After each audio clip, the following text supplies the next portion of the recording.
The only name this entity has is Svath, which is S-F-A-T-H, and when Svath arrived to the Isles, more death ensued, and he attempted to rule with an iron fist.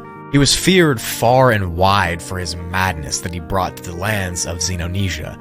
His torture and his decapitations of the tribesmen and the warring people was really just terrifying for everybody. He attempted to essentially bring all of Xenonesia to heel using these horrible tactics of torture and control. Since he was an extraterrestrial, powerful being, he kind of had the power over these tribesmen to do so, though, in his mind at least. But during all this beheading, specifically, over the decades and centuries, Svath ended up actually creating the Blimie population here. As I said, these beings don't have a head, they just have where their head should be. Their face is on their torso, and it seems that they've evolved because of the decades and centuries of Svath's decapitations. That's the entire reason they exist. The Blimie over time evolved into these really strong, fast creatures that were physically just a sight to behold. They were very muscular and tall, and they had bone plates in their weak spots. Essentially, Svath created a very powerful being that did not want to be controlled.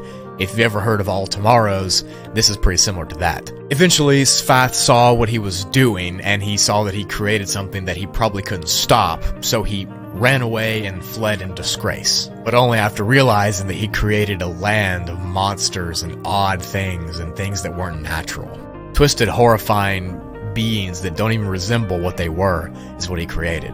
He essentially tried to play God, and he failed. And what was left was the Blimies. After Svath left, the Blimies fought whatever remaining head people, which were people with heads, that were left. They had a bloody, bitter rivalry, and they hated each other. But of course, since the Blimies were physically bigger, stronger, more adept at fighting, they won, and they forced these people off the islands to go to other places. Like I mentioned earlier, some of them went to those prison islands, which I feel bad for those people, but whatever. That all happened decades ago. In modern day,